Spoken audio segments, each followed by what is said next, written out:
On today's show, we're looking at tone profile of our own series and our own brand between Artist, Masterworks, Laureate, Yahiri. Similar guitars. Why do they sound either the same or slightly different? And we thought we'd throw in a Taylor and a Martin as well, who have different tone profiles to help us try and understand where we're all coming from and why we sound like we do. Please join us on Alvarez TV.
Just found that. That's an interesting chord. What is that? I just found it today, momentarily. Yeah. I was trying to find some things in there. I don't know how successful that was on my part. I like what you were playing.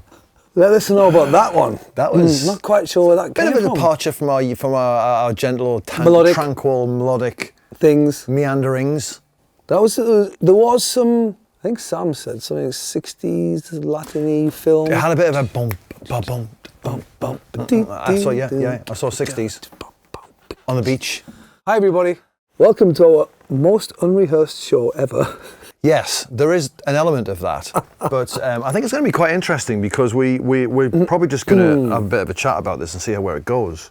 So, just to give you a bit of an idea of what we've got here, we've got all very similar but different guitars in the sense of they all got Sitka, Spruce tops and Mahogany backs and sides. So we've got our AD60, which is Artist Series, solid top, lamb backs and sides. We've got our Masterworks MD60. We've got our lovely Laureate LD60, and then we've got our beautiful DYM 60 HD with the Mahogany, but an Addy top. So it's Adirondack top, that's a bit different. Yes. So we started with these four. We thought, can we try and explain the profile of our sound? Yeah. Because three of these got exactly the same brace and the other is different. And then we thought, should we throw in two other guitars on Alvarez? Yeah. So, which is a bit different. So we actually have a Taylor and a Martin. And the point of bringing Taylor and Martin is they're different bracing, they're different manufacturers, they're different structure, they're a different approach. And I think you can hear our evolution in quality. Yeah. But it's not what you think. And then you throw in another manufacturer who approaches things. Well, Taylor's very different because it's V-class. Yeah, different bracing. Martin's very similar, you know. But they're using I shouldn't say Martin's similar to us. We're similar to Martin. Right. But like, it's different, and it's confusing, and especially it's confusing when we put mics on and all that sort of stuff. And actually, what performs really well is the laminated backs and sides, doesn't it? But the AD60 is a great sounding guitar. For $350, it's like Anyway, show us a better one. I'd love to hear it. We've talked about this before about low end and volume, and it's not just about low end and volume. It's about clarity and separation. When you start paying more money for a guitar and you get better quality tone woods and you get more time spent on that design or construction, I think we want to show that in a way that people can hear it, because it's not overly apparent sometimes. Do you know what I mean? I do know what you mean. I do know what you mean. We should get to listening to some guitars. My thoughts are that our guitars have a sound, and they always have that. You can recognise them. Obviously, we listen to them all the time. When we get to the Yairi, there's a hugeness to it. So it's a very different type of sound to maybe other manufacturers. It's noticeably different, isn't it? But I don't know how much is the Adirondack's doing that, because this is the only one that doesn't have a Sitka top. This is very true. It's very, very special backs and sides. It's like a cannon, isn't it, that DYM 60 HD? But when you say we have a sound, I think everybody has a sound. Mm-hmm. Like, even though Martin and Taylor have changed their approaches, especially, like, Martin has a sound. Yeah. And even when they change things, it's still a Martin. Yeah. And we have a sound, and even when we R&D and stuff, and sometimes we make quite radical changes, but somehow it still sounds, there's still that element. And I think that's everything else. It's everything else around the production, from the woods, the buying, the drying, the environment, the people, like all of that comes together. The way they, thickness sand things, the way they, glue joints, etc., etc. Those things generally don't change. So you've got like some fundamental things that don't change that affect tone, in my belief. So say this Martin, they've changed on this 2025 standard series, they've used golden era bracing. What is that? A pre-war bracing style, so forward shifted scalloped, I believe. Right, okay. And the neck's different, but everything else that's gone through the factory. Yeah. Do you know what I mean? All those other little processes. I get what you're getting at. Have we glued it different? Have we used different tools for neck blocks? Have Yeah. we done this? Are they different people? No, they're not. It's all the same. Same with us. Like, if we change bracing is, although it's a hugely, arguably the largest factor to tone, the other 90% of the manufacturing process hasn't changed. I think you always have that inherent sound in every brand. Yeah. And it's hard to get away from that unless you change like everything, like the whole process. Yeah. So I think we all have our sound, and that's why people like different brands and different guitars. This Taylor sounds completely different to that Martin, totally different. But some people love that sound, and some people love that sound. And I think what we try and do is, our sound is quite open, and the frequency response is quite wide. And if you want, say, more of a really strong middle presence, you can buy guitars that probably have much more of a middle attack than ours. But if you want more larger sweep, I would say we do quite well there. Yeah. Where the Taylor's gone for very much, I think, like an accurate, V-class. You've got struts through the soundboard, right? Yeah, yeah. Like us and Martin think struts through the soundboard, and Andy Powers has put that through. This is like the sacred area that the X allows to vibrate, and he's put some construction through there. So, I've never seen a sort of, what do you call it? When you see the kind of, I've never seen it exposed type of thing, right? So I don't know what's in there in terms of like tone bars and stuff. If they've got the V's, they're on the side.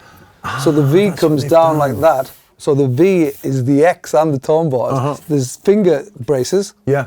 And there's a considered bridge plate. So that's where the construction, where the strength comes from. I see. We're all after the same thing, which is that the balance we think is best, or the balance we think is best between strength and vibration. Right, right. So that's quite radical. And it completely changes the sound, from this, from these, from that. The DYM, are we getting all that oomph because of the Adirondack? The Yairis have generally quite a big sound. Other guitars do as well, though. Collings, original design Collings, a traditional series to a certain extent. Other Martins that sound different. They have a lot more bottom end. The Authentic series is very different, I think. It has a lot of bottom end. And then, but if we start off with this, which is our AD60, which is like a $300 and something guitar, and we've just used dreads because that's kind of what was to our disposal. You know, I think what we wanted to explain is that's a nice sounding guitar, right? It's all there.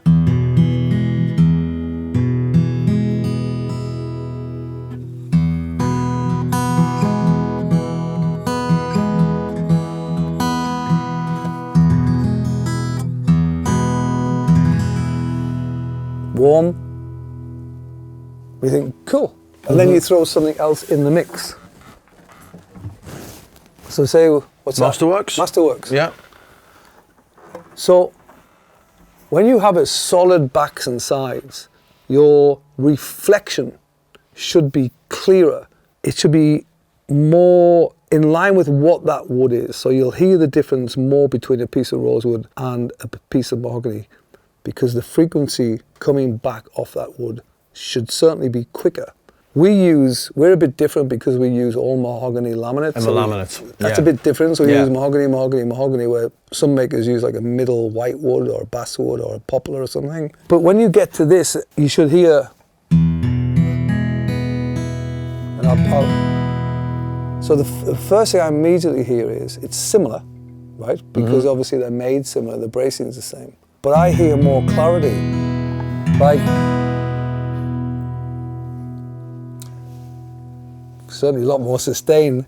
Yeah, that's what I was going to say. I hear a lot of sustain, but I also hear the energy between the strings feels more balanced. Or even there's like a gap between them. Like this one to me all sounds, it's all there together. Mm-hmm.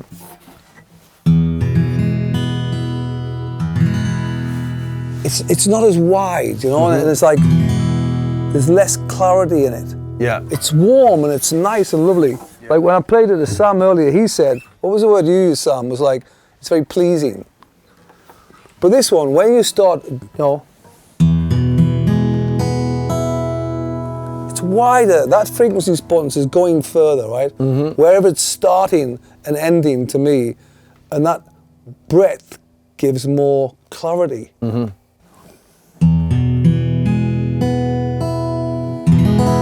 And the trebles are definitely doing more in this guitar than that guitar, without a doubt. Yeah. And we have to say that we're using identical, they've all have brand new strings, they've all got the Dario excess.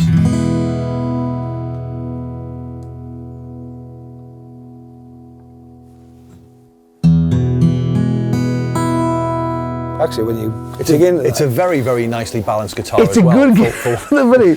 Yeah, it's difficult, isn't it? But you throw a wild card in. Yeah.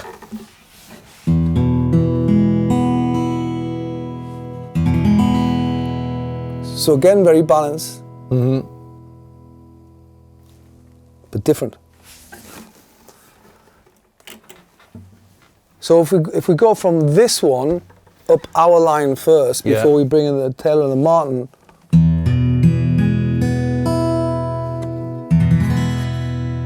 That's more present. Present, you like that. I like that. And then we go to a Laureate, which is more expensive, hand selected components. Oh yeah, especially those trebles.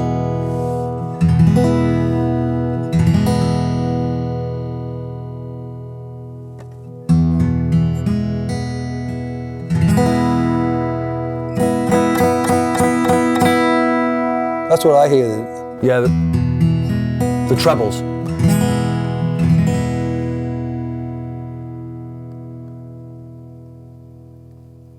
What are you thinking?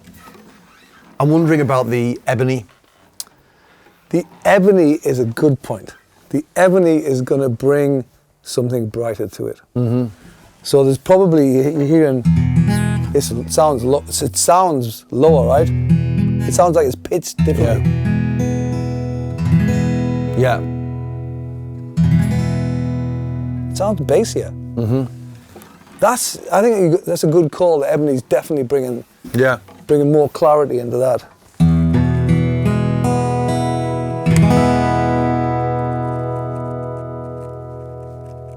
Slightly louder, is it? It feels louder. I like what the trebles are doing on that. You like that?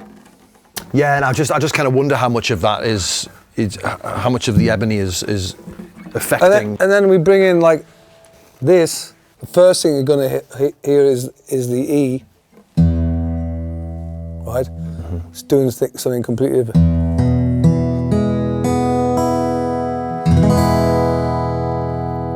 It's a piano. It's yeah. Then it starts playing itself. All the overtones, yeah.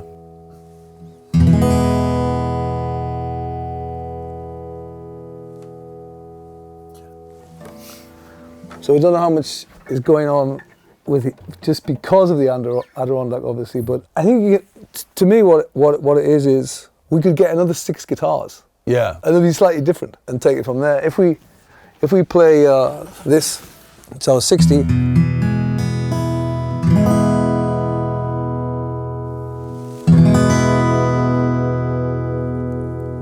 don't know how to describe it. It's nice, but it's not refined. There's a certain. It's not as refined as those two. Yeah. Can you play that against the DYM? Yeah.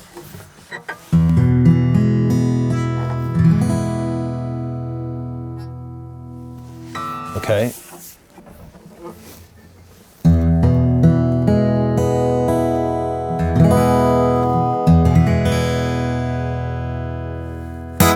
There's a big difference. There's a big difference. But there's also a massive difference in price. Oh yeah, of course. This is heading towards 10 times more. Yeah. I think we've talked about this before as well. When you become more proficient as a player and you want the guitar to do different things, that's when you want the extra 10, 20% from the instrument. This guitar would suit lots of people, but it wouldn't suit a certain percentage of people.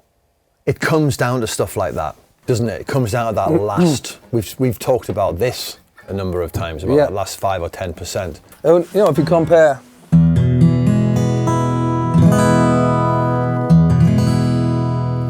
There's a kind of a. You know, if you compare. There's a kind of a width about that. There is a width. If you compare it to the Martin.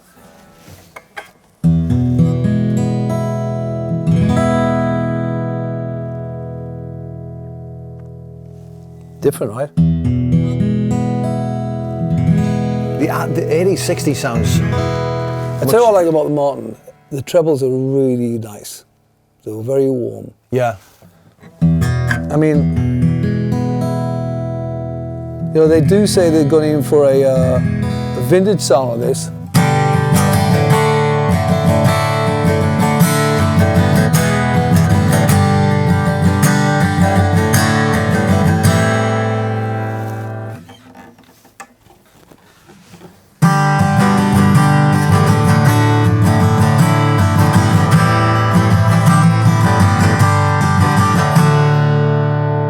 There's a lot more low mid energy in that AD60. Low mid It's kind of more woolly.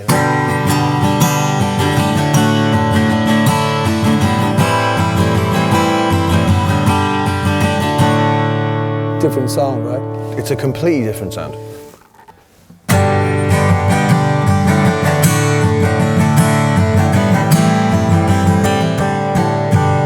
What's that, the Master? No, this is the Laureate. Now, I think these are Similar. similar. Yeah, I do.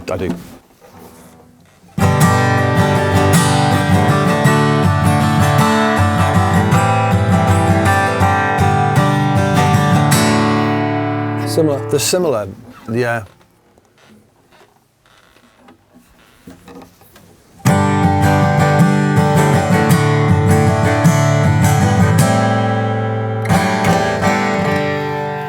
So we're Nice going to do balance about that. Yeah. That D18's a lovely guitar. So we're going to do some like proper A's and B's with the mic setup and all that sort of stuff. Point of this, in our unrehearsed show, was to try and demonstrate like this is a good sound. It's a well-made guitar. It's designed. It sounds great, but it lacks some clarity and it lacks separation. When you think about, there's wood in between the layers of the backs and sides. And you sorry, there's glue. Yeah, in you were between. saying about the glue. Yeah. So do you think that glue's like that's dampening? There's a dampening going on, but there's also, and again, I don't know, it's because we use 3 pieces of mahogany. there's kind of a warmth to it. It's a great sounding guitar. But if you want the clarity, especially I'm just doing some simple strumming. I think if you're playing bluegrass, you're playing fingerstyle, all that sort of stuff, you'd lose out here, and you'd need something with better quality tone woods. Because those kind of like mids where that energy, where you're playing with a pick, that's not going to cut through in the same way that it will. Well, yeah, I mean, that's a great strummer. It is, yeah. But anyway, we'll go through everything. We've thrown in 2 new brands, which is different for us, and we'll get amongst it. Absolutely. I have to say it. It's a nice guitar. Nice guitar to play. It's very different, but it's. And this is a different shape as well. It's complete. Yeah, it's the slope rather than the square shoulder, right? Yeah. Yeah, and it's also satin. It is satin. Mm-hmm. And the finish does make a difference. As everything makes a difference. We made a show about that. Everything makes a difference. Can I do that? Yeah, it's just there. Guitars with that finish. Can you see it? Actually, I think it's more like there. Is it? Yeah. Anyway, bit of a expose into our thinking behind our sound, and we're going to throw these other guitars in and see what you think. Absolutely. I thought that was a very interesting thing you said about the process, how almost like factories sound. You got a factory sound. Yeah. That's what it is. That never really dawned on me before, and that's very interesting. Yeah. Yeah. Nice one. There's 100 processes. Of course. Bits, whatever. So. Well, you be the judge. I mean, not that we're putting them against, but it'll be nice to get some ideas flowing about, what your thoughts are about maybe different bracing, voicing, the woods. And we'll get some more. We'll do. We'll open it up. I think it's healthy to do that. It's because one thing about making guitars is, yes, there are some not very good sounding guitars. All the guitars in this room sound great. They sound different, and it's down to personal preference. For us, explaining why we go for that more, I like that. I think it's our sound. Yeah, without a doubt. Okay, guys. Great stuff. Thank you very much for listening. That was a bit of a ramble, and we'll get to doing some A, B, C, D, E, F testing. Definitely. Over to the F. Go from there. Great stuff. Thank you. Cheers. Cheers. See ya.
Thanks for watching.